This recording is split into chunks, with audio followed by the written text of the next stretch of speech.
Want to know the latest in soccer? Then listen to the Golden State Media Concepts Soccer Podcast. From MLS, the World Cup, and the Premier League, we've got you covered. The latest updates, the hottest matches, and news on the league's top players. It's the Golden State Media Concepts Soccer Podcast. David Beckham scores the goal to take England all the way to the World Cup finals. Listen now.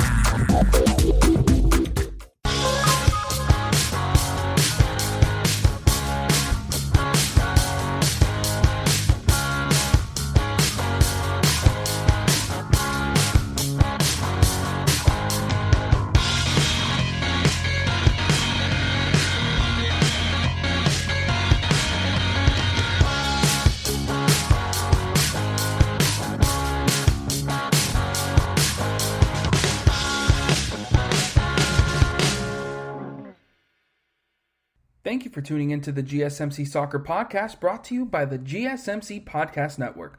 I'm your host, Steven Melendez, and I'm going to be bringing you the latest and greatest in soccer news from around the world. Welcome back, everyone, to your favorite soccer podcast. I'm Steven Melendez, and I'm excited to give you guys all the best news going on in the world. We have some cup action, some very exciting Coppa Italia matches that happened today. Well, I guess for you guys it'll be yesterday. And of course we have some domestic league talk. And of course we're in the middle of that January transfer window where all those juicy transfers are happening. So we're going to be getting into all of that. But let's get into specifics. Talk about what we're going to be talking about, what we're going to be discussing in today's show. For the first part, we're going to be talking about the FA Cup and Copa del Rey, just recapping some of the games that are going on in those rounds. And also, of course, we have the Coppa Italia Milan Derby showdown happening. We're going to be talking about that game as well. Second part of the show, we're going to be talking about the top 5 leagues, just continuing to talk about some of the games that are going on throughout the week and this weekend that I wasn't able to get into during the in the last episode. And then I'm, of course, going to discuss the tables as those title races are we're starting to know which teams are for real contenders and which ones were pretenders. And then third part of the show, we're going to be talking about some of the signings that some of these top clubs have made already during the transfer windows and give my thoughts on those. And then for the last part of the show, we're going to be talking about the top 10 current Portugal players in the world. So without further ado, let's get started with that FA Cup and Copa del Rey recap. We're going to start off with the Copa del Rey. We had just a few games go on already. We had a really interesting showdown between Real Betis and Real Sociedad. If you were expecting a big-time game, you certainly got it. You have 2 red cards as tempers certainly flared in this game.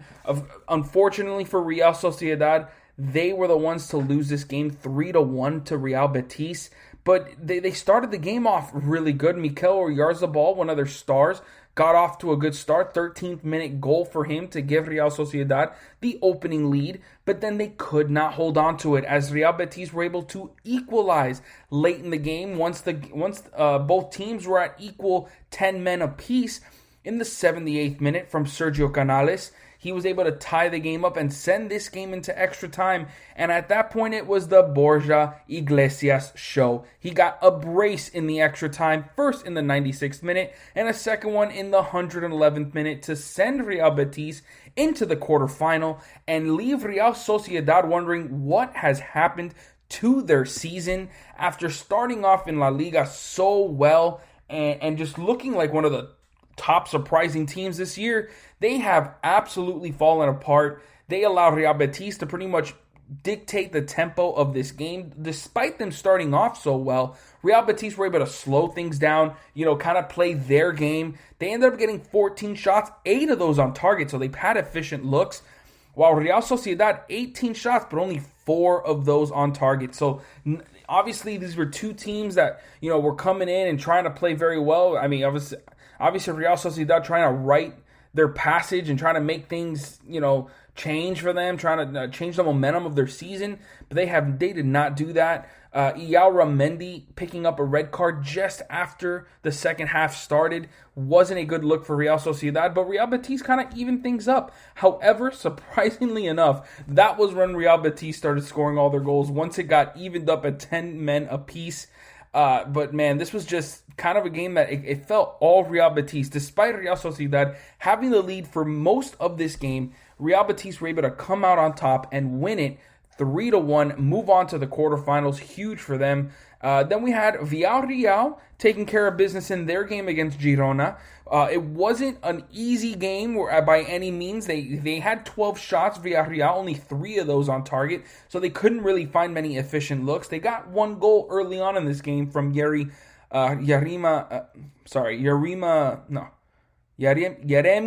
Pino.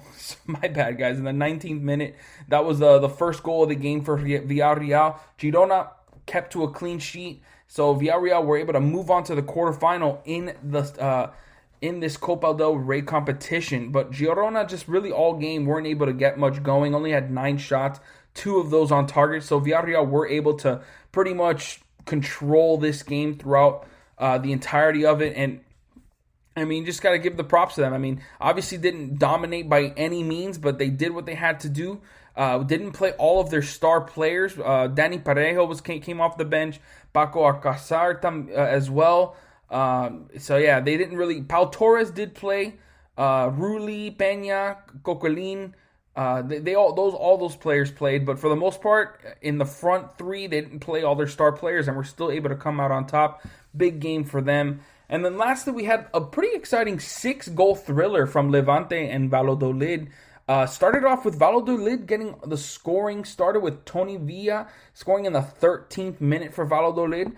But then it was Levante's Ines Barri in the 23rd minute to tie it up. And then Mikael Malsa in the 45th minute scored the winner. I wouldn't say winner, but took the lead for Levante in the 45th minute. But then it was Skoke in the 59th minute to make it a 3-1 game and pretty much end things for Valladolid. Though they wouldn't go away quietly, Sean Wiseman in the 65th minute made it a 1-goal game.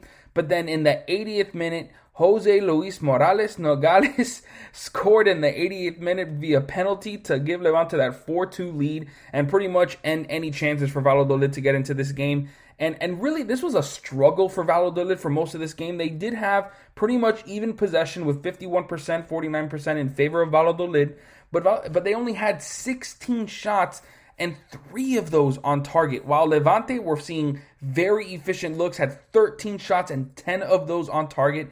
So obviously they were playing a lot smoother attacking football. We're getting much easier looks, while Levante were able to keep Valladolid to only 3 shots on target. That's definitely a recipe for success, and that is exactly why they're moving on to the quarterfinal.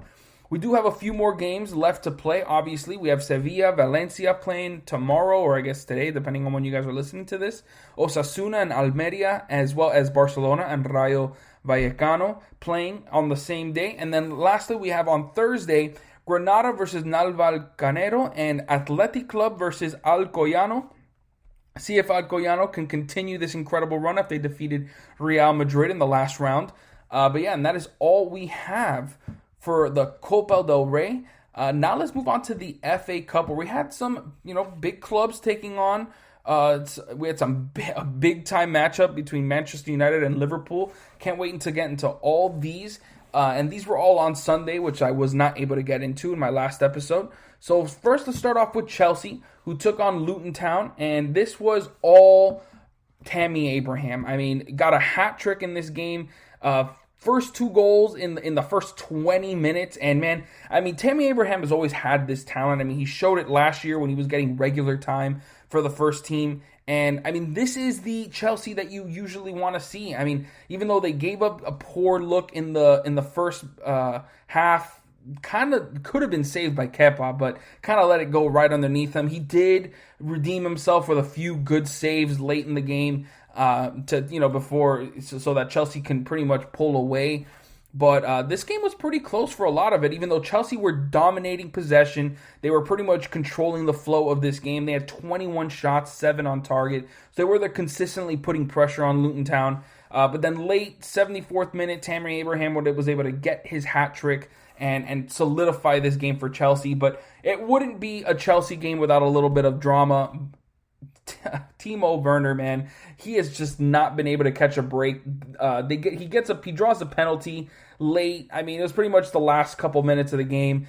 But he goes up for a penalty. Just get a goal, man. Get some confidence. It's saved, and you could tell by the frustration that he has. It's just like he has not been able to buy a single goal this season for Chelsea. It has been so tough for him to get acclimated with the team and actually play well, and that was just another chapter in that story. So, but regardless, Chelsea defeat Luton Town 3-1, move on to the 5th round of the FA Cup.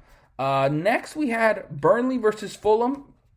Regular game. I mean, you had Jay Rodriguez finally getting rid of that goal drought that he had. It was like 19 games he hadn't scored. He scored a brace in this one, so there you go. That's football for you. Leading Burnley to a 3-0 win of Fulham. And man, this was a lot of, yes, Burnley are technically a better side than Fulham, but I mean, this should still be, somewhat even. But Fulham's midfield is just such an absolute mess. I love Hudson Odoi. What is it? Robson Cano, right? Isn't that what his name is? Where's he at? Not here. Maybe he came off the bench. Oh, it's Loftus-Cheek.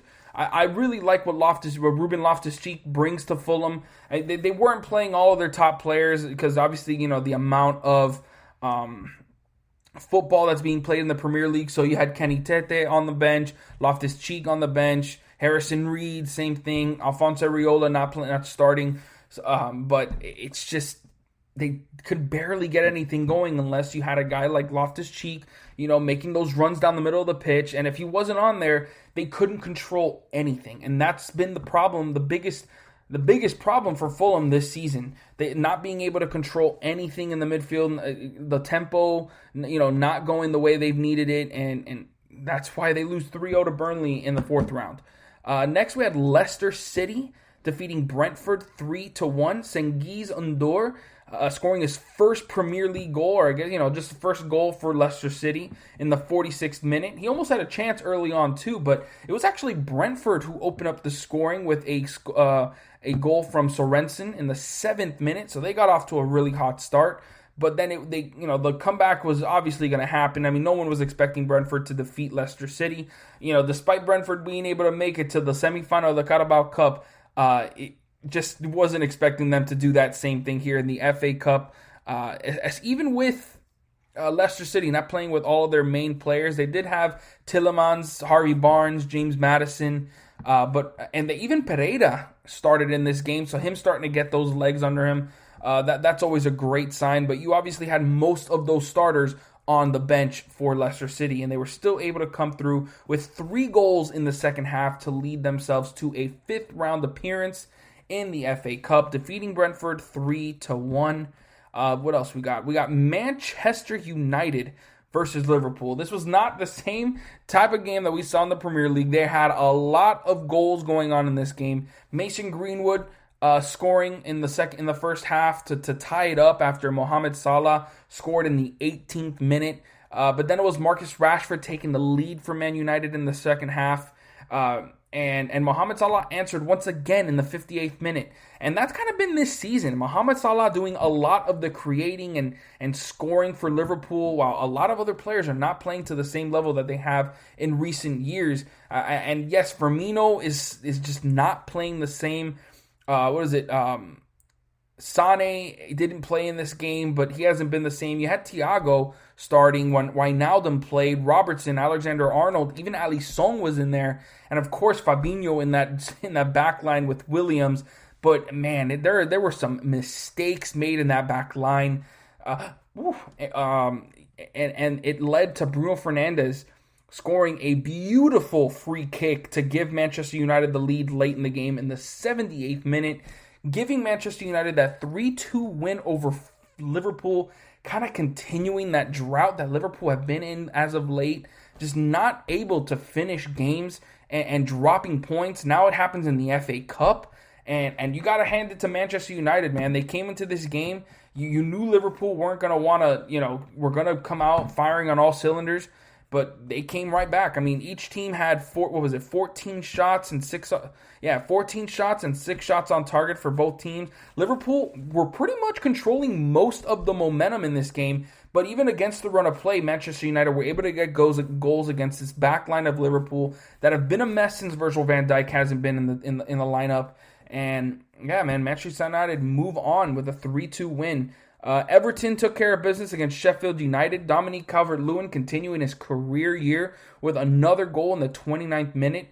James Rodriguez played huge for Everton in this game, assisting a Richarlison goal in the 59th minute. And Yerry Mina continues to ball. I mean, a 62nd minute goal to give Everton that 3-0 lead. And man, this was a game that was pretty much all Everton. No one was expecting Sheffield Wednesday to really give them any sort of fight. And that was pretty much what we saw. They only had 4 shots, even though 3 of those shots were on target. 64% possession for Everton, 21 total shots, 8 on target. This was a full game. This was an all Everton affair. And they're moving on to the 5th round. What else we got here? Tottenham taking care of business against Wycombe. 4-1. You got goals from Gareth Bale getting a sighting, and then 3 goals late in this game. 1 from Harry Winks, and then 2 from Ndombele, who has been easily the 3rd best player for Tottenham this season. It's nice to see Gareth Bale get on the score sheet, but man, this was all Tottenham the whole game. I mean, you can't really expect Wycombe to really. I'm sorry if I'm saying that team's name wrong, but you can't expect them to really put up a fight against Tottenham, even with their secondary players out there. Well, they did have Ndombele, Vinicius playing. I mean, of course, Lucas, Gareth Bale getting those looks, Sissoko playing well, Alderweireld, Davinson Sanchez playing well for them, and of course, it does not hurt to have Joe Hart in that back line, in between the sticks. So, just a big game for Tottenham, and man, to have 3 goals in the final 7-8 minutes of the game, that's big, because this game was pretty close throughout, but then Tottenham were able to close it out as you would expect them to. And then lastly, we had Bournemouth defeating Crawley Town 2-1. Not much to say there, but they took care of business and move on. And we have let's see some of the matchups we got. We got a big one, Everton versus Tottenham in the next round. Leicester City taking on Brighton, Wolves and Southampton. That might be a sneaky game of the 5th round there. Manchester City gets an easy matchup against Swansea. Manchester United taking on West Ham. I'm excited to see that one. Then you got Chelsea versus Barnsley, Sheffield United versus Bristol City, and Burnley versus Bournemouth. So be interesting to see that happening in February. All those games on the same day. So we're gonna have a fully loaded episode around that time, so get ready for that, guys. And lastly, we're going to be talking about that Coppa Italia Milan showdown between Inter Milan and AC Milan. Tempers were certainly flaring in this game, and there was some late drama. Zlatan Ibrahimovic got the scoring started the way he normally does, creating something out of nothing in the 31st minute to give Milan that goal heading into the halftime. But let me tell you, right before the first half, tempers were flaring. Romelu Lukaku and Zlatan Ibrahimovic were going at it. Both picked up a yellow card. That yellow card would go on to bite Ibrahimovic in the butt as he picked up a poor foul in the second half, 58th minute, a second yellow and a red card, just not what Zlatan needed to do there, with Milan in the driver's seat. And Inter took care of business when they got that man advantage. I mean, they were pretty much controlling this game for most, even though Milan had the lead. It was against the run of play, and Lukaku got a penalty in the 71st minute, which he was just for sure going to score after allowing Zlatan to get under his skin. He was not going to miss that penalty. He tied it up in the 71st minute. And then, of all people, Christian Eriksen in the 97th minute. There was 10 plus minutes of added time. So because obviously, there was a lot of stoppage of play, a lot of stuff going on. And Christian Eriksen in the 97th minute scores one of the nicest free kick. I mean, it was a normal free kick, but still, that late in the game, with all the pressure on, of course, they were up a man. They had most of the momentum. I mean, you look at the stats, 27 shots for Inter to 5 for Milan. It was obviously a one-sided, match in terms of momentum. And still, I mean, they needed to get this goal, to just shut things down and win this game. I mean, it's always big. When the Milan squads are going up against each other, a Milan derby, it's huge. Tempers always flare. But Christian Eriksen was able to score a really nice goal late in the game without getting any, regular playing time. For him to step up in that moment and really put it away, it just kind of shows the quality of character and skill that he has to really do that. And it was just, you got to feel good for a guy like that to, who just doesn't get a lot of playing time to really, make a big time play like that and send his team into the semifinal of the Coppa Italia. It's just, it's big time. And, yeah, man, Inter Milan move on against AC Milan 2-1 in the quarterfinal. I mean, what a game this was. I mean, you had a lot of, 21 fouls for AC Milan, only 8 for Inter. So obviously AC Milan were getting scrappy. Zlatan was doing what he could do, scoring that goal. Rafael Leao had a few chances, but man, for the most part, Inter Milan were just dominating this game and took advantage of that man disadvantage that AC Milan had for most of that second half. And I mean, yeah, man, that's all you can really say about this game. But it was definitely a very exciting match to watch, and it was exactly what we were expecting. I mean, maybe I was expecting a little more, like a more even matchup here, but, with Inter Milan pretty much dominating most of it. But for the most part, it was still a very exciting match to watch. It would have been nice to see AC Milan have equal, 11 men each heading in, so we would have known, who actually deserved to win this game. And especially with that penalty or that foul that Zlatan picked up, it kind of, I understand, even when you already have a yellow card, maybe he had already committed a few fouls that the referee gave him a warning, and I didn't see it in the highlights, but I don't know, it just kind of felt like a light foul for them to give him a red card on. They should have looked for something bigger, but still, regardless, if you already have a yellow card, you need to be smarter than that and not give your opponent an advantage like that. It just cannot happen. So, yeah, that's going to wrap it up for this segment. Make sure you guys stick around, because when I come back, we're going to be talking about the top 5 leagues right after this. Are you looking to get your college football fix? Looking to get the latest news on your favorite school's team? The GSMC College Football Podcast is your ticket to all things college football. Join us as we talk college football, from the national championship, the college rivalries, the bowl game, to the Heisman Trophy. To which conference is the best? We've got you covered for the Big Ten, SEC, Big 12, the Pac-12, ACC, and everything in between. Download the GSMC College Football Podcast on iTunes, Stitcher, SoundCloud, Google Play, or anywhere you find podcasts. Just type GSMC in the search bar.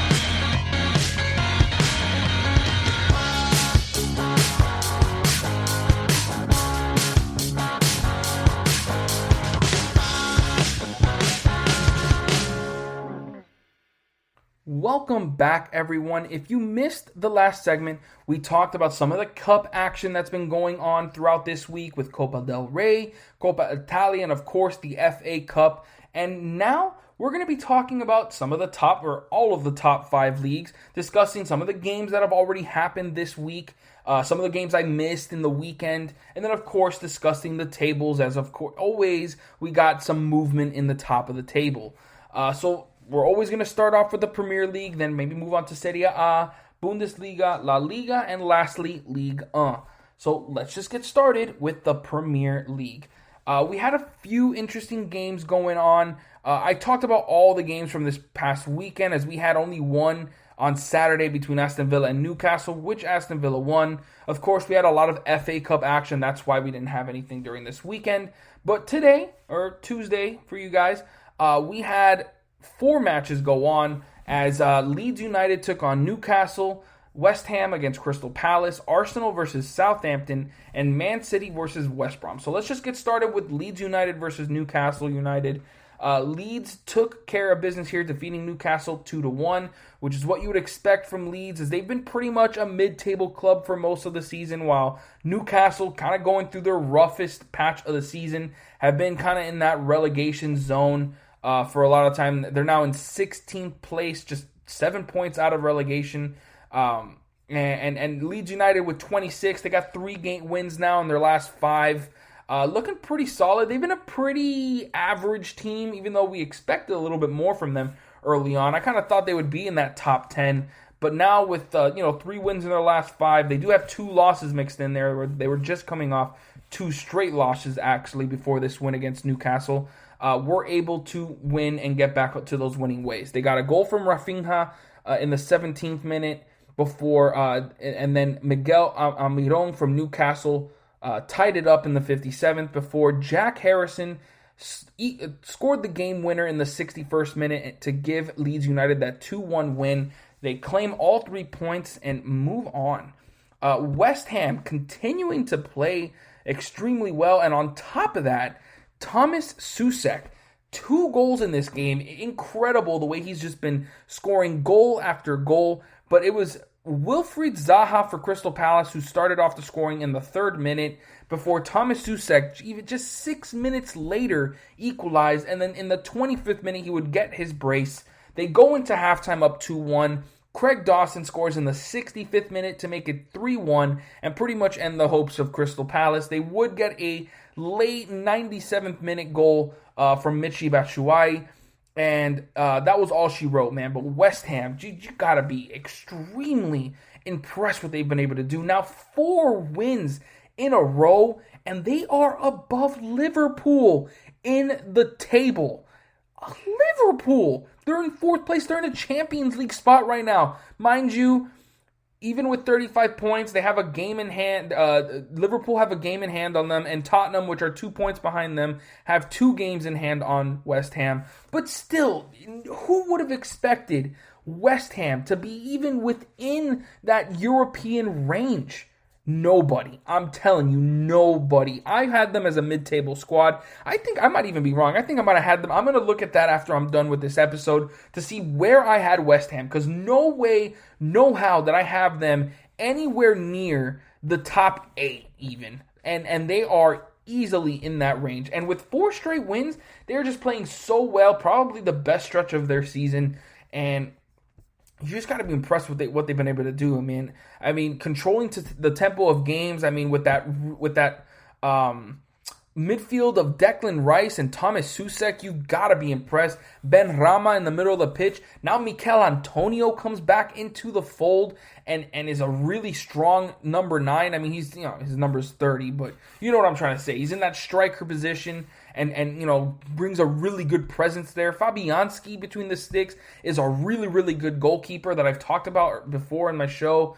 And I mean, they come up with a 3-2 win against Crystal Palace, and that's it, man. I mean, it's just West Ham pulling out results, unlike some of the bigger teams like Liverpool, which they just so happen to take on next Sunday. That is going to be a huge game for them.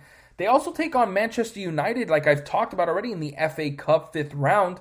And they also have Aston Villa, Fulham, Sheffield United in the Premier League coming up next before Tottenham and Man City come around. They got some big games. They have some big games, but they have proven time and time again that they can win those games. Mind you, their last couple wins haven't been against top clubs. They obviously just beat Crystal Palace. They beat West Brom, Burnley. They did beat Everton 1-0. That cannot be understated. That was huge before drawing against Southampton and drawing against Brighton. They did lose to Chelsea 3-0, but honestly, you've got to be impressed with what West Ham have been able to do this season. Next, we got, Arsenal defeating Southampton 3-1. Very impressed by that, especially with the fact that Arsenal, I mean, they've been playing great of late. Southampton kind of heading in the opposite direction. They have only one win in their last 5 games with 2 losses and 2 draws mixed in there. So they're kind of falling a bit in those standings. They're still in that range of, they have 29 points tied with Aston Villa and Chelsea, while Arsenal 30 points just ahead. But, I mean, Arsenal have been playing a lot better of late. That needs to be said. They've got 4 wins in their last 5 games with a draw mixed in there. And just, you got to be impressed with the way they've been able to turn their season around. It looked like they were going to have one of their worst seasons in recent memory. It just kind of sucks that they have this ability to win these games. And yes, they started off the game pretty bad. They allowed a goal in the 3rd minute. I mean, defense continues to be an issue with their signing of Gabriel not really panning out. But Nicolas Pepe scored a goal. Bukayo Saka has proven that he is a top young talent in this league. Alexander Lacazette has kind of come into his own as well this season after, being one of those complementary players. He's certainly a really good striker.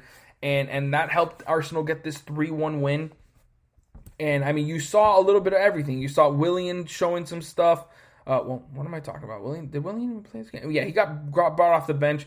But, I mean, it kind of tells you something that Gabriel didn't even play in this game. They used David Luiz and Holding, and I'm not even surprised, really, with the way Gabriel has been playing of late. I mean, in that last game, they're lucky that they haven't been losing with him there. But yeah, Arsenal winning 3-1, kind of going along with how they've been playing of late, and you just got to be impressed. And on the other side, Manchester City just continue to look so strong. They got 2 more goals from Ilkay Gundogan, who seems to be the hottest goal scorer in the league right now. I mean, I think the man has like 7 or 8 goals in his last 9 games. Absolutely ridiculous by Gundogan. And, I mean, they defeated West Brom 5-0 in this game, just looking like an absolute machine. I mean, the way they've been playing lately, I mean, there's absolutely no way they're going to lose this time. I mean, if they keep on playing like this, absolutely. They're by far the best team right now. They have 41 points, just one ahead of Manchester United. So, I mean, and they have the same amount of games played. That needs to be said. Only 3 points ahead of Leicester City, and all 3 of those teams are playing well of late. No one, though, is playing as good as Manchester City. You have to be impressed with what they have been able to do. Many people were expecting Liverpool to be the team to beat, but as you can see, those injuries are just too much for them to handle. Even with the addition of Thiago, it has just been too much for Liverpool to handle, and they have been playing really inconsistent this season. They don't have a win in the last 5 games. That kind of tells you something of the state of Liverpool right now. But Manchester City, just great days are ahead for them, and I mean, nobody can beat them right now. They got a goal from João Cancelo as well, Riyad Mahrez, Raheem Sterling got on the board, and they were up 5-0 before the 60th minute. So Manchester City just continues to be clicking on all cylinders, are at the top of the table right now, and it looks like it's going to be their title to lose, man. When I was first looking at, title odds and Manchester City were, at the top, I was kind of wondering, why? I mean, maybe they knew something I didn't, because obviously they've been watching Premier League for a lot longer than I have, But man, it's been really impressive with how Man City were able to turn it around after starting the season off pretty poor. But now let's move on to Serie A, where we had seen some interesting games this Sunday. Like I said, Verona actually able to defeat Napoli 3-1. And again, I continue to say it about Napoli. It's what team is going to show up. They got a goal in the first minute from Hirving Lozano, but then didn't score the rest of the game. Only had 2 shots on target in this entire game. Possession was pretty even. Pass accuracy was pretty even as well. But it was Verona who just found more efficient looks. Got a goal in the 34th minute to tie it up before the half. And then in the 62nd and 79th minute, they scored their other 2 goals to win this game 3-1. And it's just, I mean, Verona have been very solid this season. They've been one of the more underrated teams this year. They've scored 25. They've allowed only 18. That's one of the better. That's actually tied for the best defensive record in the league this year. So they've been very, very solid.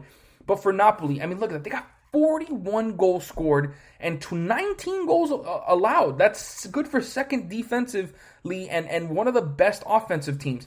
but for some reason they have not been able to put it all together in a lot of games in a row. I mean, they scored 2 games, they won 2 games in a row, but they got 2 losses in their last 5 games, and that's why they're 6th. They have not been able to put together consistent runs, and that's hurting them. While teams like Atalanta, yes, they started the season off poorly, but they're starting to play very consistently over the past few weeks or even over the past few months.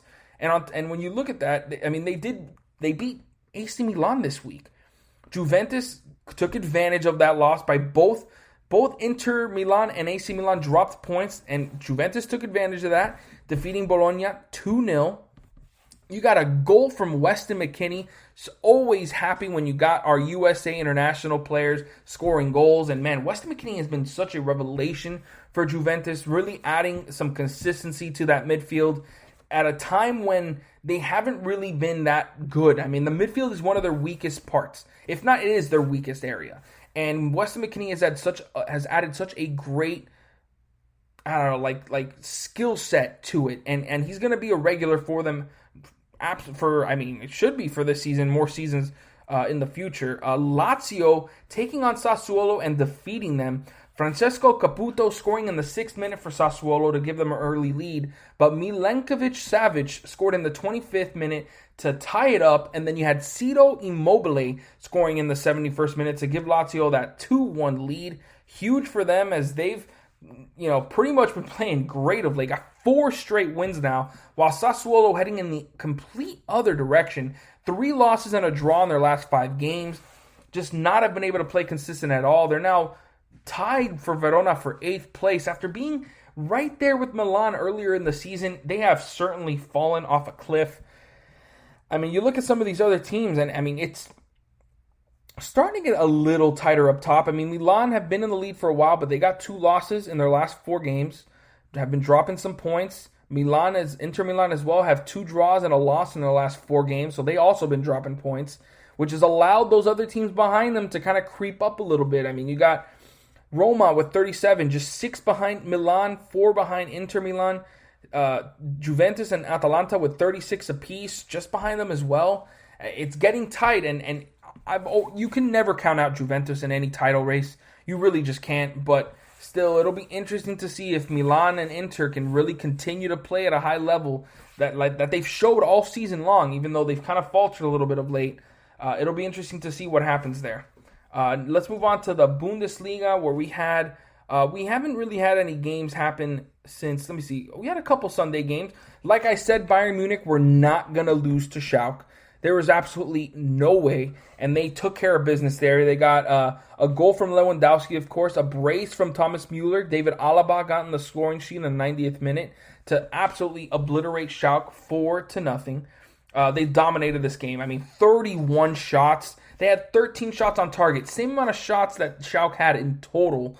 And, I mean, that can't be surprising at all. Nice to see Hoppy, the U.S. international, getting regular starting time now. I mean, he's been a regular for them, and it's really exciting to see that. But then you look at the other side. I mean, Lewandowski, Gnabry, Müller, Sané, Goretzka, Kimmich, Sewell playing on the right back position. Alphonso Davies getting more looks now. They're just so stacked. There's no way they were going to win there. And Bayern Munich just slowly but surely starting to separate themselves from the rest of the pack. Got 4 wins in their last 5 games. And with RB Leipzig, Bayer Leverkusen, not playing well at all over the past 5 games. They've now kind of given up that title spot. I mean, RB Leipzig are 7 points behind Bayern Munich. Leverkusen, Wolfsburg are 10 points behind, tied at 32 points. It's now, of course, as it's been for so many years now, Bayern Munich's title to lose. I mean, it's always been Bayern Munich's title to lose. I mean, I can't sugarcoat that. It's always been Bayern Munich's to lose. But RB Leipzig and Bayer Leverkusen were actually looking like a real threat before this, terrible section of the season, just this terrible run of the season that they're having right now just hit them. And they've dropped so many points. I mean, Leverkusen has 3 losses and a draw in their last 5 games. That's not going to cut it. That easily just took them right out of the title race with that alone. I mean, and then the other game that happened this week, or on Sunday, you had Hoffenheim 3-0 over Köln. Not really a tough game. I mean, Köln in the relegation battle, Hoffenheim have been so inconsistent this season, but they do have 2 wins in a row now. Andrej Kramaric got a brace, 2 penalty goals. Christoph Baumgartner scored in the 28th minute, giving Hoffenheim those 3 goals to win the game. But really, man, this what looked like such an exciting title race quickly turned into a one-team race with Bayern Munich just continuing to play well. They now got 3 wins in a row. RB Leipzig, Leverkusen coming off a loss each. And I mean, yeah, there's teams underneath those that are playing well, but they've already, been way behind. I mean, Eintracht Frankfurt and Mönchengladbach, who have 4 wins in their last 5, are 11 and 12 points behind Bayern. So, I mean, there's no way they can make that up with the amount of games left. And RB Leipzig, I mean, yeah, they have a chance. They're 7 points behind, but honestly, no one's expecting them to make up those 7 points with the way they've been playing of late. So, let's move on to La Liga, where we had some games on Sunday. You had Celta Vigo versus Eibar, drawing 1-1. Osasuna defeating Granada 3-1. I'm surprised by that one. Granada, that's a tough loss for them. They now got 3 losses in their last 5 games, not playing to their standards of late. They've dropped to 7th. And even with Real Sociedad not playing well, they have not been able to usurp them in the standings. Villarreal at 5th place with 34 points. But then, of course, at the top of the table, it's those 4 teams that I kind of expected to be there. Atletico Madrid at 1, kind of dominating this season. They're 7 points clear of 2nd place with a game in hand. Real Madrid at 2nd place with 40 points. Barcelona in 3rd place with 37. Sevilla in 4th with 36. And really, now that I'm thinking about it, I believe I did have this kind of... I didn't expect Atletico Madrid to just run away with it, by no means. But I did see them being a contender for the season. Same thing with Real Madrid. I thought it was going to be the 2 Madrids. With Barcelona, I knew it was going to be a transition year. With Messi, not really wanting to be there. It being a mess with the front office. Ronald Koeman coming in, kind of bringing in his new system. It was going to be a transition year. And then Sevilla, we're going to be a sleeper, which they are. I mean, they're only 1 point behind Barcelona, 4 points behind Real Madrid. They got 3 wins in the last 4. They've been playing well of late, so... they are a sleeper. They're in that Champions League spot, and those are the 4 teams that I expected to be there. But still, I mean, it's crazy how Atletico have just run away with it. Now, lastly, let's go to Liga, where we still have that pretty interesting title race. I mean, Lyon dominated Saint Etienne 5-0. Lille also took care of business, defeating Rennes 1-0. And that's a big win, because Rennes have been playing really good of late. I mean, haven't lost a game in a while. And now Lille and Lyon are right there behind PSG. I mean, Lille's tied with them with 45 points. Lyon, after losing and drawing in their last 3 games, are now down 2 points of those 2 teams. But, I mean, it's still a very close title race. And watch out for Monaco, man. 4 wins in a row now, have 39 points, only 6 behind league leaders PSG. I mean, so they're not out of it either. Just got really impressed with what they've been able to do. And Rennes, I mean, obviously now they're coming off a loss. Marseille, they're pretty much out of it, but they're not out of that European look. I mean, maybe a Europa League could be in their eyes. I mean, they got 32 points, 7 behind Monaco, so I mean, but they do have 3 straight losses. That really hurts them.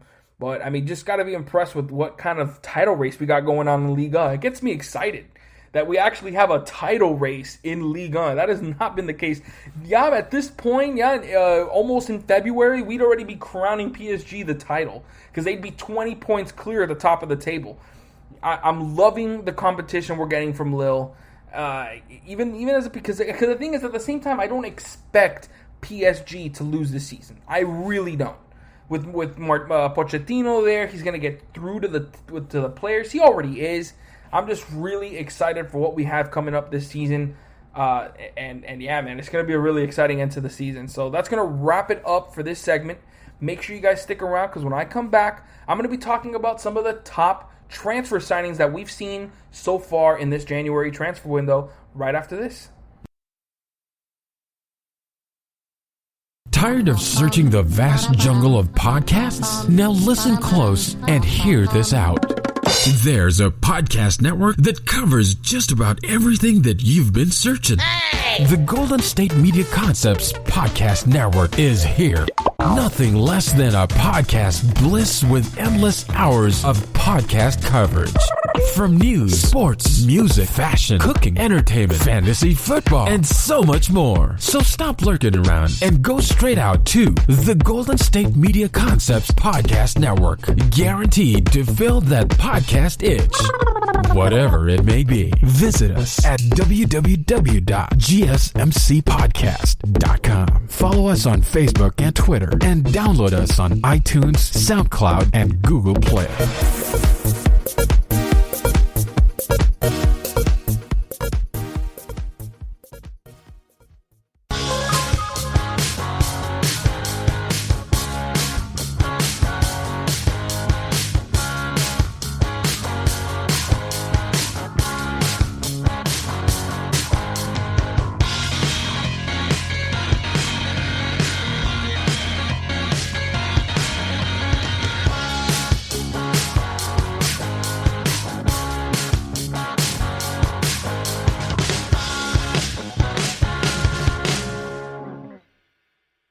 Welcome back, everyone. If you missed the last segment, we went over the top 5 leagues, of course, went over some of the games that have happened this past weekend that I didn't go over in my last episode, and then, of course, went over the table a bit as we head closer and closer towards the end of the season.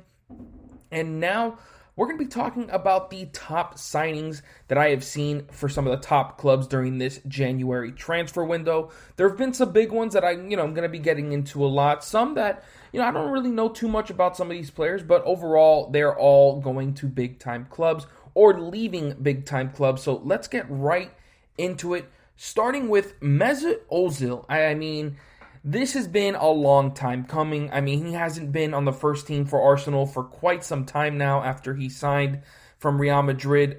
He signed with them in 2013. Obviously was one of their best players and one of the best, setup man's playmakers in the Premier League for a long time. But then he signed that contract extension in 2018, I believe it was, and that's where everything started going downhill. He wasn't getting any looks in the first team.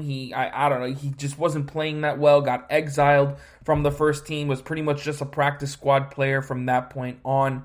And when you look at what his weekly wages were, which was £400,000 a week, it was absolutely ridiculous that they were not using him.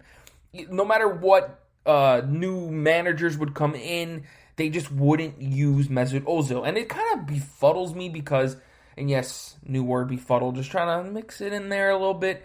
But it just it just confuses me because he's such a great player. I know he's having little to no first team action, kind of hurts you a little bit. You got to get into a rhythm. But at the same time, he's still an excellent talent. He's one of the best midfielders that I, had watched as I was getting into football.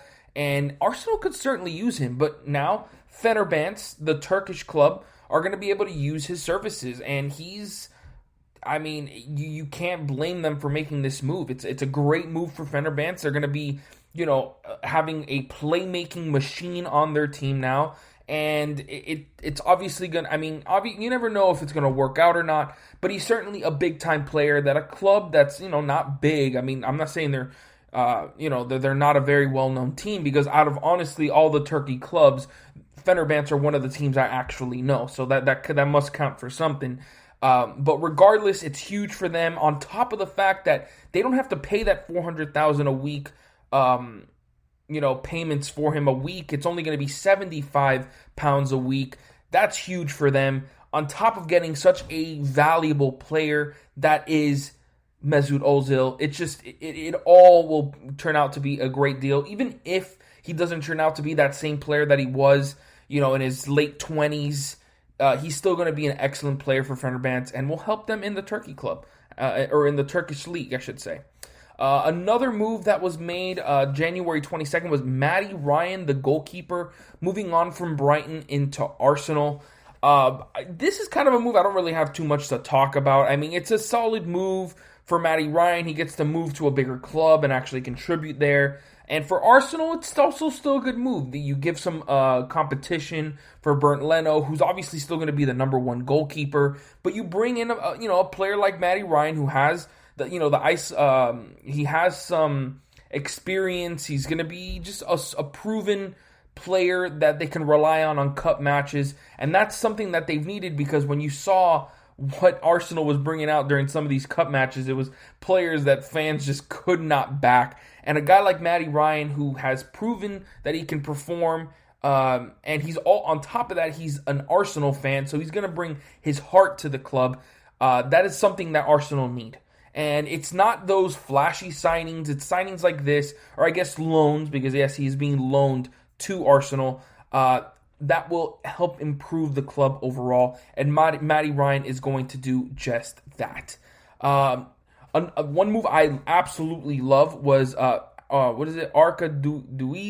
Milik, don't know how to say that first name, but Milik, the striker, getting a loan move to Marseille from Napoli, was getting absolutely no playing time there, and it's crazy because before he became such a huge player, before heading into Napoli, I mean, he was one of the better strikers, or one of the more underrated strikers in the world.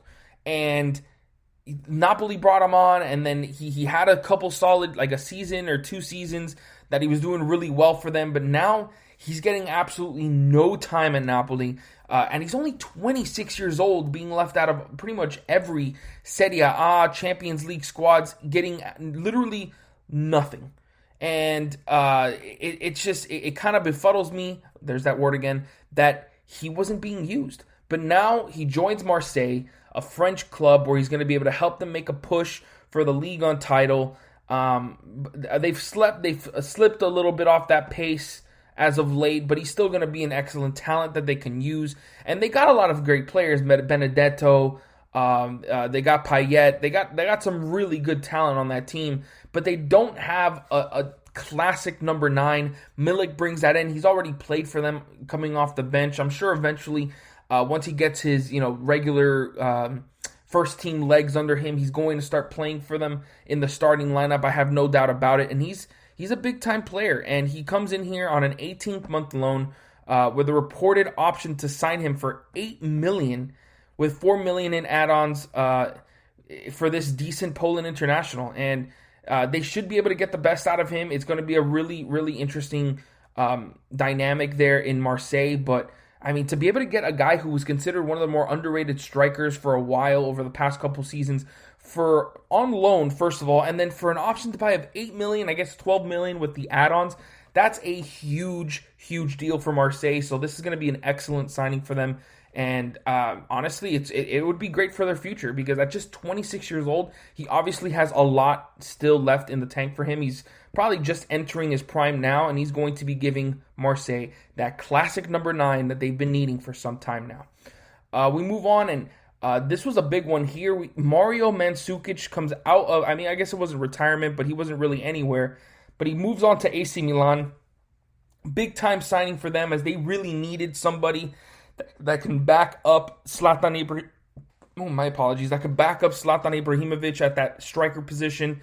They needed more depth there. That was the plain and simple answer. They needed depth in that striker position. And yes, they might have 2, older guys past their 30s players, but at the same time, Mario Mandzukic has proven time and time again that when he needs to make a play, he can do it. He's proven it on the big stage. He did it for Juventus for a few years. Remember, he had that ridiculous Champions League final goal that will go on as one of those, missed highlights in a loss for a team, but or one of the greatest highlights, I should say, in a loss in the Champions League final. But regardless, it's a really great destination for him to end up on. They got Zlatan Ibrahimovic at 39 years old, and Mandzukic is now 34, but he should still have plenty in the tank, as he really hasn't played at all this season, so his legs are fresh. He has plenty of experience, like I've already said, and is a very good acquisition on a free transfer, no less. Like, that needs to be said. They didn't have to pay anything up front for him to join their team. They were able to just sign him for free, and they have the option to extend them by a year as well. So all that is just excellent news for AC Milan, who, like I said, desperately needed to add depth to that midfield, to that striker position. Next is one I really want to talk about a bit, is Luka Jovic getting loaned to his former club, Eintracht Frankfurt. We all know that the original signing to Real Madrid, it was hyped. I mean, for good reason. Luka Jovic was considered one of the up-and-coming strikers, kind of like Haaland looks now, although, mind you, the hype on Haaland is a lot bigger for good reason. But it was along the same lines, and when he made that move to Real Madrid, everyone was expecting him, to be that missing piece, the successor to Benzema, and it was an absolute fail. I mean, it was a terrible signing, and for 60 million euros, I believe, to signing him in 2019, he scored only 2 goals in 32 games. 2 goals. And from what he was doing in Frankfurt, it was night and day. And there were reports that he was unhappy, he was out of form, and things just weren't going to prove without a loan move. Like, they just needed to get him out of there. And for him to move back to Frankfurt, it's already proven to be a good move, because he's already got, I believe it's like 3 goals in 4 games. And, being back at his former club, it just, for any player, go back to your roots where, you were already made a good player, to get that confidence back. It's huge. And at 23 years old, that's something he needs. He needs to recapture that confidence. And, he had 36 goals in 75 appearances for the club. And that's obviously what earned him that move to Madrid in the first place. So to now go back into that role, I mean, I think he came off the bench the first game. Not sure if he's going to if he's going to be starting. They do have Andre Silva there as well, so maybe they can find a 2-striker formations, because I mean those are 2 really good young strikers there, and I mean I can't imagine that this won't work out. I mean, it's already proven beneficial in the first few games since the signing since the loan has happened. I do not believe it is a loan with an option to sign. I do believe Real Madrid want to bring him back eventually. They just needed him to find somewhere else to go where he, gets that confidence back and actually, performs, because he just wasn't ready for that bright lights of Real Madrid, as you can obviously see from those stats I told you. Honestly, it's kind of funny how things turn around, because a year ago or 2 years ago, when Frankfurt loaned him or sold him to Real Madrid, I guarantee you nobody, the fans, the management, nobody could have expected him to be back so soon. So honestly, it's one of those situations where you just appreciate what you got when you got it, and just try to make the best of it. And that is exactly what Luka Jovic and Frankfurt are trying to do right now with this move. And maybe they can, and with the way they've been playing of late, I mean, they're in the top 8, I believe, in the Bundesliga. Maybe they can make a run for one of those European spots. And with him being on loan, I mean, if he plays good this season, for the rest of the season, I doubt Real Madrid will be asking him to come back right away. I feel like he'll still be there next season in Frankfurt. So, I mean, it would just be a great story to see him have success there, and for Frankfurt to do really well this season. So great for them. For Real Madrid, I mean, it's kind of the opposite. I mean, they're obviously losing out here, paying 60 million for a guy. They're just hoping he gets his confidence back, and he turns out to be that great striker that they were buying back in 2019. So it's just a waiting game for Real Madrid. For Frankfurt, they just got to enjoy the spoils now. Next, we have a move from Manchester United to Bayer Leverkusen, where Timothy Fosu-Mensah heads over there. And I mean, it's kind of like one of those moves where, like, it was eventually going to happen. He wasn't getting any looks there. He made his debut back in 2016, but it would have been, he has literally gotten so much, like, what am I trying to say? He's gotten little to no first team action, and the defender has played only 30 times for the club in 4 years. He spent time on loan at Crystal Palace, Fulham, and without really doing that well there. So it was time to move on. He's now been sold to Bayer Leverkusen for just 2 million, was it pounds or euros? Not really sure there, but I can say $2.4 million, I could say. And they didn't pay that much. I mean, he's a versatile ad. He should do okay in the Bundesliga, but obviously they need to see a lot more from this talent who, was obviously considered to be a really good ad back in 2016 for Manchester United. Didn't pan out. But the Netherlands international, it can't be mistaken, he isn't a star in this league. He's proven that already, but there's still time to develop. I mean, he's just 23 years old, and I mean, he's a versatile player in that back line, and he can hopefully help Bayer Leverkusen make a run in this Bundesliga, as they've kind of faltered a little bit as of late, but just decent addition to the squad and adding depth to that defense position.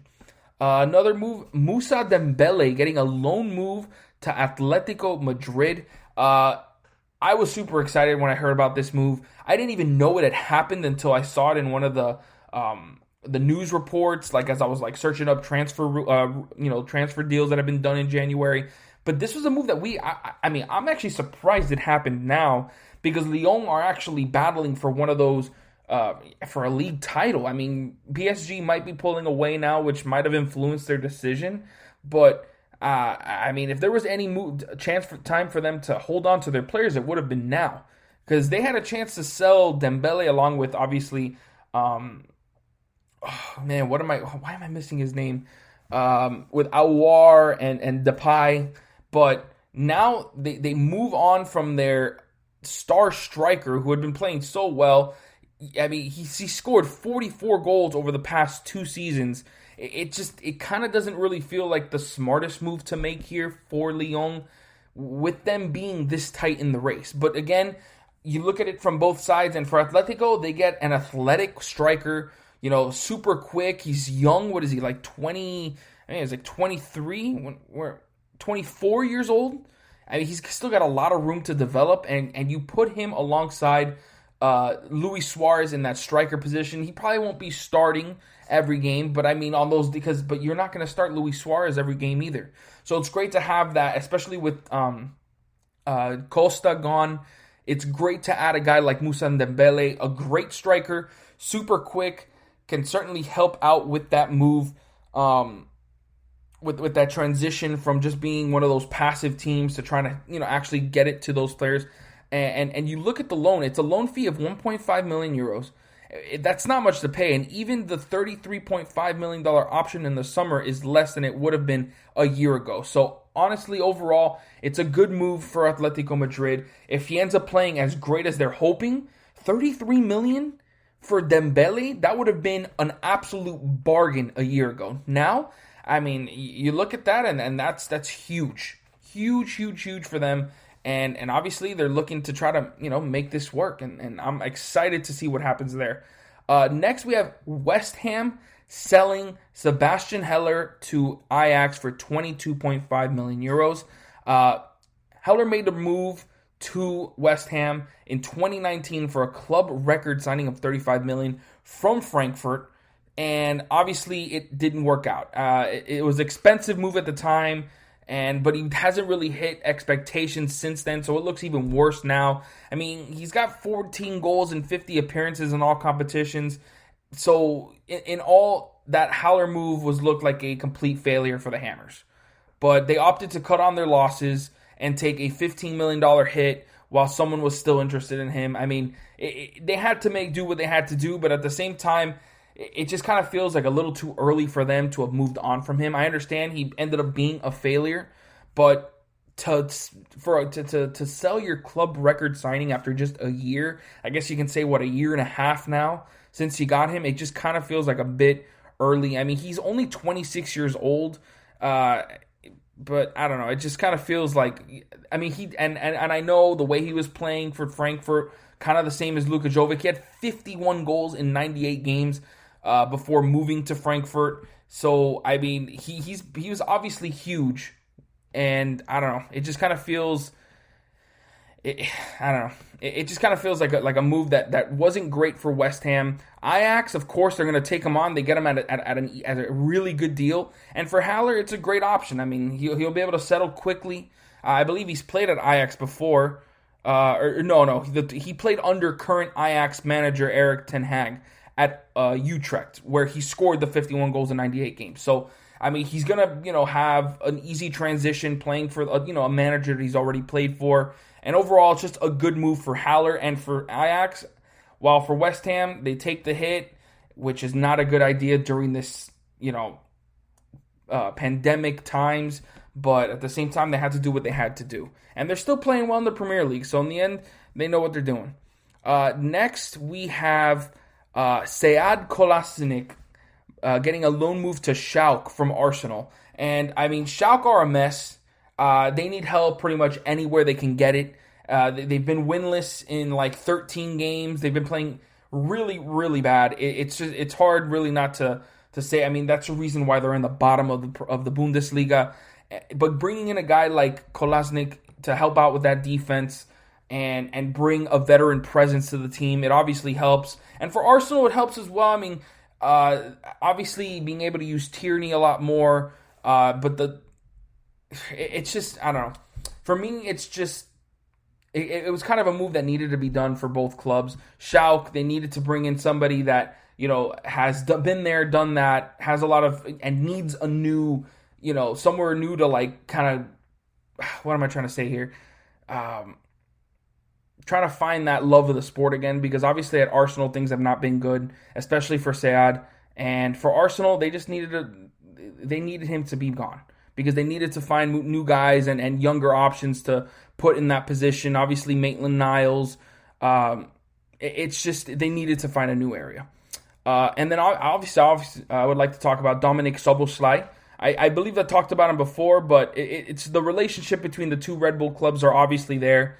So the negotiations were obviously very simple, but there was possibilities of Szoboszlai going to Arsenal, which he then decided not to, go to the RB Leipzig, which is a great move for him. Going from RB Salzburg, RB Leipzig, that's a move that players have been doing for a long time now, and he had a lot of attention from massive clubs. Like I said, Arsenal, teams like Bayern, Milan, Real Madrid, they were all trying to pick him up, but Leipzig were able to do it. Were able to persuade the 20-year-old to come in, and he's an excellent talent that should add a lot of flair and creativity to that RB Leipzig team, which they certainly need, because they don't have a lot of that in youth, I would say. They obviously got guys like Emil Forsberg, Yusuf Poulsen. They got guys, but it's just not young players that they can look up to as like the future of the club. Dominik Szoboszlai can certainly be just that, and it's going to be exciting to see how he does for the future. But yeah, that's going to wrap it up for this segment. Make sure you guys stick around, because when I come back, we're going to be talking about the top 10 current Portugal players in the world right after this. This is your ultimate stop for everything sports. The Golden State Media Concepts Sports Podcast. Should I say more? From the NFL, MLB, the NBA to MMA, it's all in here. The Golden State Media Concepts Sports Podcast. Listen now.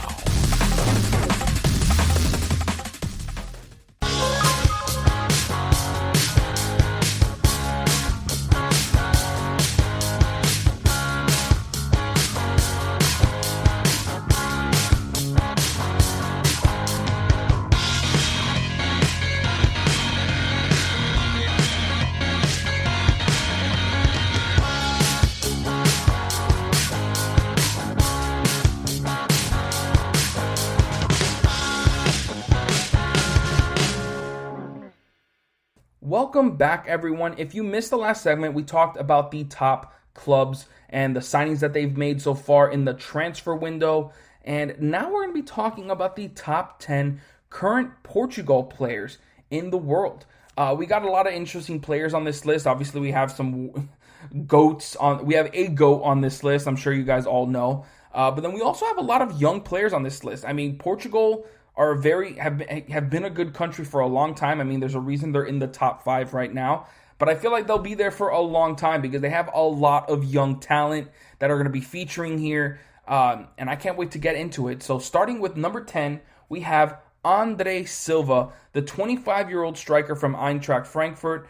And honestly, some of you may think this is a little too low from the way Andre Silva has been playing this season. In just 17 matches, he's got 14 goals on the year. That's among the best in the Bundesliga. And, I mean, he's been on an absolute roll. He showed he had what it took last year, but now he's taking it to an absolute another level this year. And, I mean, there's a reason Cristiano Ronaldo said that he feels comfortable with Andre Silva leading the next generation of talent for Portugal. That's a lot to put on a kid, but, I mean, when Ronaldo says something like that, you gotta believe it, man. And Andre Silva has shown people that he has that type of talent. In 180 matches for club, he's got 71 goals and 18 assists. He's an absolute beast when it comes to scoring goals inside the box.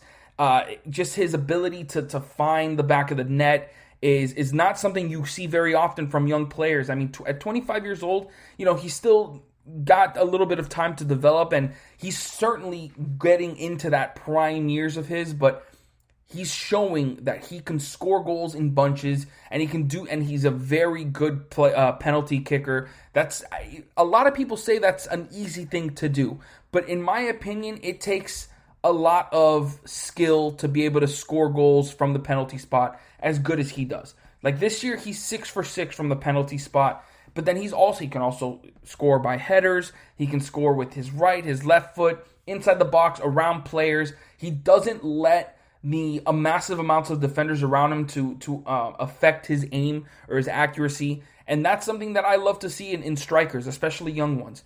And now that he's got Luka Jovic to kind of play off of, I feel like it's just going to get better as the year goes on. No doubt he has a 20-plus goal season coming up ahead of him in the Bundesliga, which is huge. And, I mean, obviously he's still behind Lewandowski in the striker position, like in goals scored in the Bundesliga, because honestly, who isn't?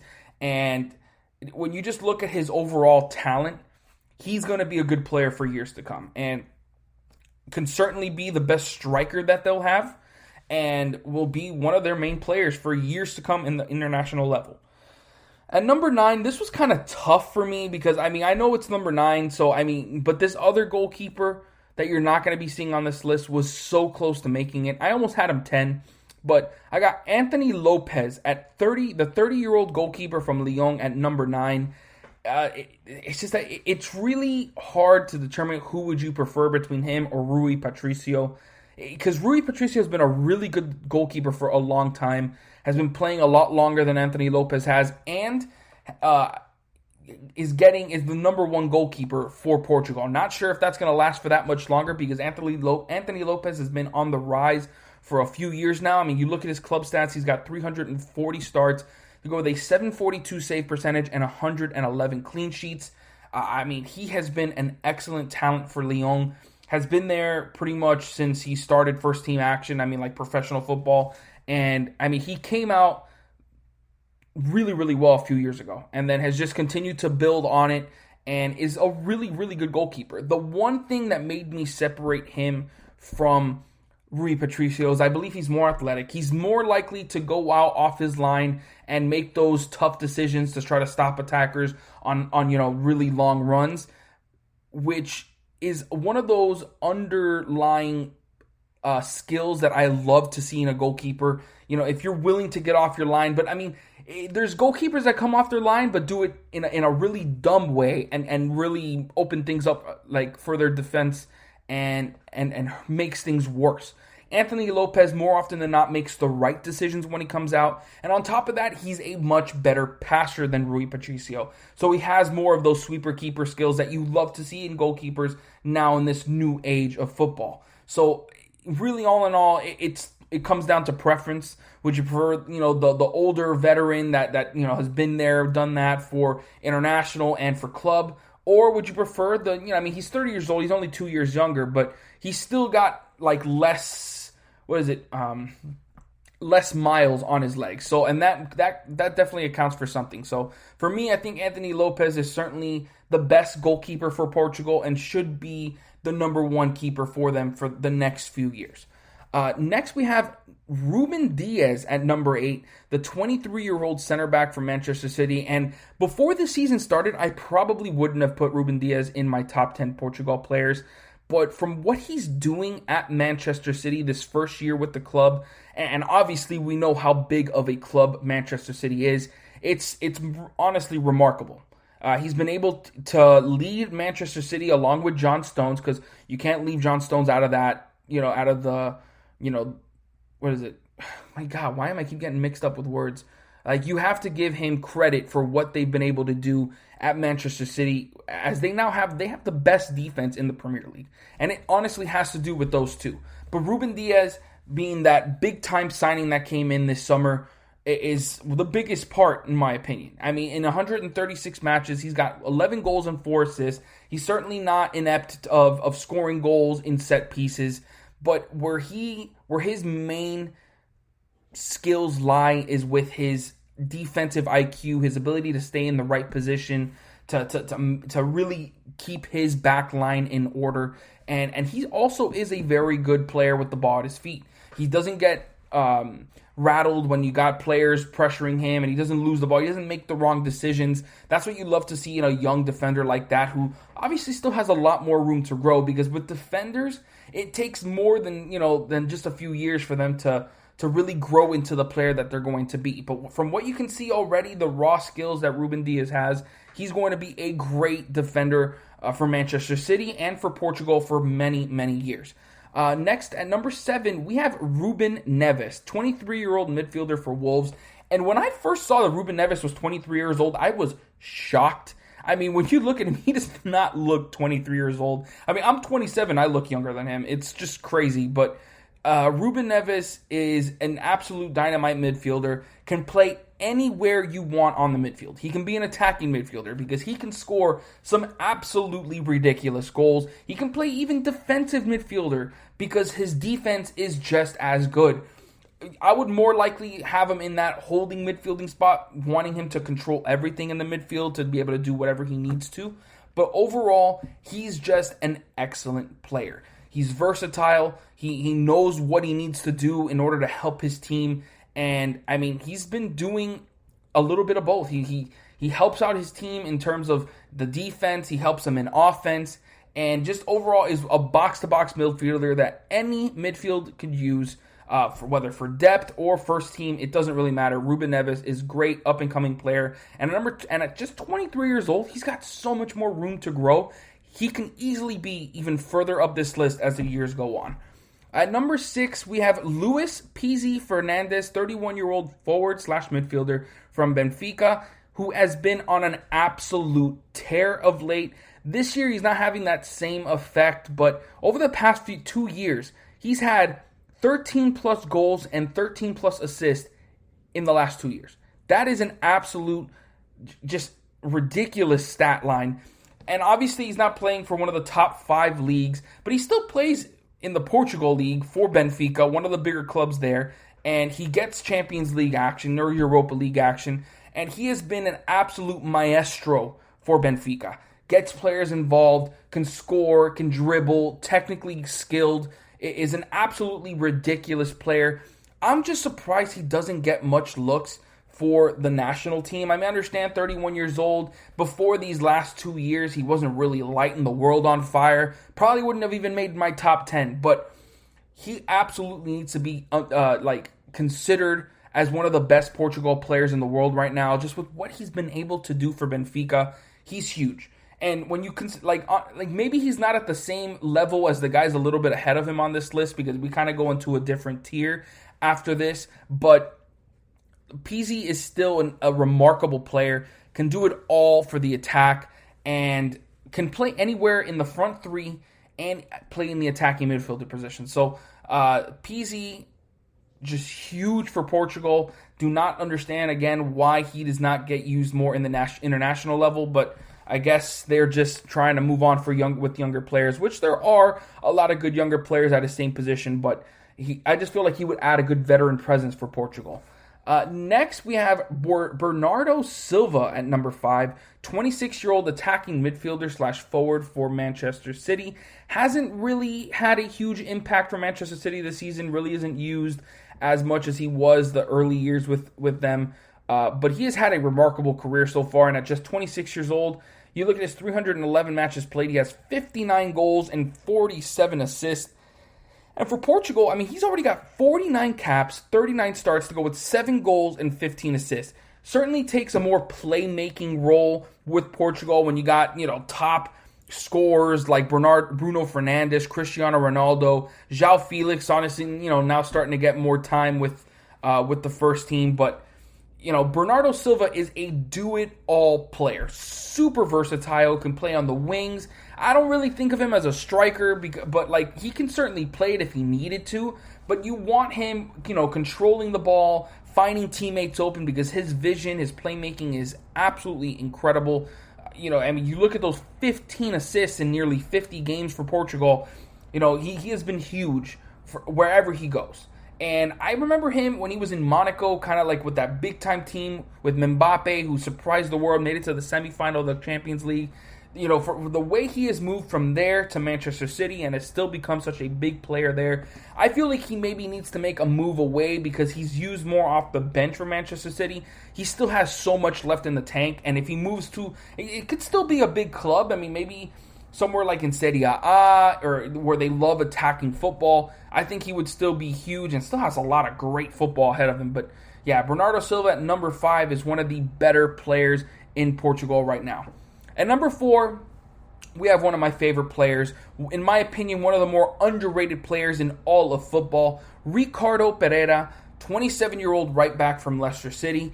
You look at his stats, 225 matches played, 199 starts. He's got 12 goals and 23 assists. And I just do not understand how this man only has 7 caps for Portugal. I mean, they got Cancelo, and who's the other guy? Cancelo and, man, come on, let me get this right. I deleted it. Hold on. Dude, I am going to get this for you guys because there is absolutely no reason why Pereira, who in my opinion is by far the best fullback defender in the world, should not be getting regular time for Portugal. There just isn't. They have Semedo and Cancelo above him in the depth chart. Now, I understand those two guys are still good talents. In my opinion, Cancelo's maybe right on the outside of the top 10, maybe like 11, 12, 13. But there is no reason why he shouldn't be ahead of Pereira in the right back depth chart. It just should not. And especially Semedo. I mean, yes, he's a good, decent talent, but, he has not lived up to the hype that people were expecting of him when he went to Barcelona. And Ricardo Pereira is an excellent talent. He's great. He's a great playmaker from that right back position. And obviously, I've already talked about his defense. He's, like I said, the best defensive fullback in the world, when healthy, of course, in my opinion. And even though he's been injured all this season, I still couldn't put him any lower than 4th. I might even put him 3rd if he would have had as big a season this year as he did last year. But still, it's just, he does so much for the team. He is so underrated. I don't understand why he doesn't get more love than he does. And, at number 4, I'm giving him the love. Ricardo Pereira, one of the better fullbacks in the world, and number 4th Portugal player on my list. Number 3, we have João Felix, 21-year-old forward from Atletico Madrid. Obviously, we know about João Felix, has been one of the, standout wonder boys in the world. Started off huge from Benfica. He had 15 goals, 7 assists that year at the age of 18, no less. So, he obviously was, exploded onto the scene. And that's why Atletico Madrid made one of their biggest signings in there. I believe it's their biggest signing in club history. And the 4th biggest signing in the world when they signed him in 2019. At just 19 years old, he had six goals and an assist in his debut season for Atletico Madrid. Not what people were expecting, but still, for a 19-year-old, you need him. You can't expect him to give it all in the first season. This year, he's already starting to kind of look like that superstar many were expecting of him. Already has those six goals that he had last season, but now has 4 assists to add to his name as well. And, he is just a ridiculous talent. His dribbling, his balance, and he's not really that tall. He's 5'10 and a half. I mean, 139 pounds. I mean, super skinny, but he still is able to maintain his balance when he's got defenders trying to get the ball off of him. And he's an excellent goal scorer. His playmaking is very solid as well. I mean, you look at his stats, in 93 matches played, he's got 36 goals and 15 assists, is already carving out a very solid early career, and can certainly be a superstar in this league. Definitely needs to develop a bit more, maybe get a bit stronger, maybe add a couple pounds to that frame. But overall, João Felix is one of the better Portugal players, and is going to be the superstar for Portugal for years to come once Ronaldo moves on. At number 2, we have Bruno Fernandes, the 26-year-old attacking midfielder from Manchester United.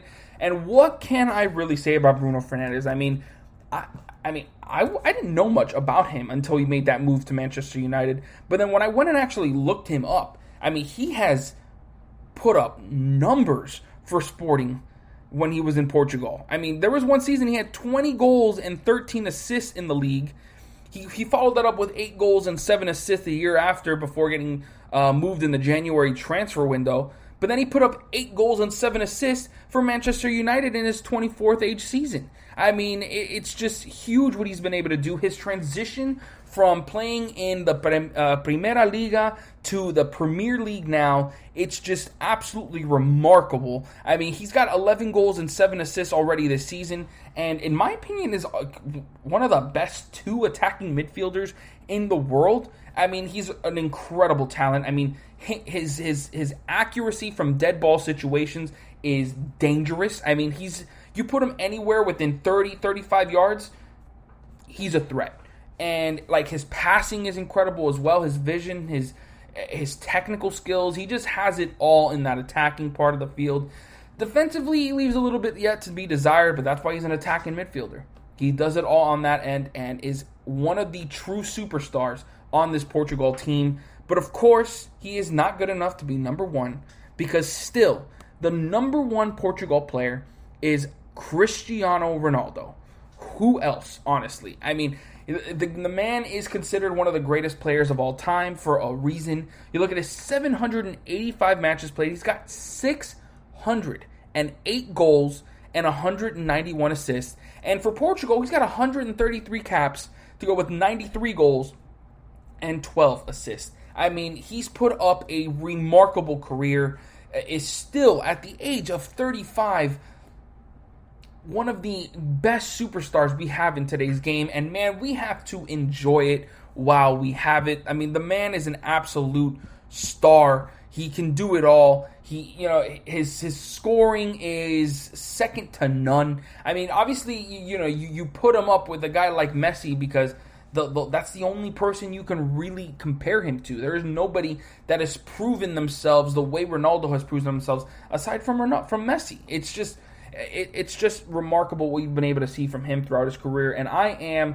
so lucky that I actually got into football while him and Messi are still playing, because if I would have just gotten into football now, or I guess, now, or 2 years ago, or two years from now, where they're pretty much towards the end of their career, I would have been, I would have been a very unlucky person. But luckily, I was able to really enjoy the magic that is Ronaldo and Messi. And Ronaldo, man, I mean, he's been leading Portugal for so many years. There's a reason he's got over 130 caps for his country, and he's their best player ever. So he's going to be number 1 on this list for a few more years, no doubt about it, because that man is still a game changer. So that's going to wrap it up for this segment. As always, thank you for listening to the GSMC Soccer Podcast, brought to you by the GSMC Podcast Network. I would like to ask that you please remember to subscribe to the show and write a nice review. That really helps us. Also, if you can please follow us on Facebook, Twitter, and Instagram, I'd really appreciate it. Thank you and have a great night. You've been listening to the Golden State Media Concepts Soccer Podcast, part of the Golden State Media Concepts Podcast Network. You can find this show and others like it at www.gsmc.com. GSMCpodcast.com. Download our podcast on iTunes, Stitcher, SoundCloud, and Google Play. Just type in GSMC to find all the shows from the Golden State Media Concepts Podcast Network. From movies to music, from sports to entertainment, and even weird news. You can also follow us on Twitter and on Facebook. Thank you, and we hope you have enjoyed today's program.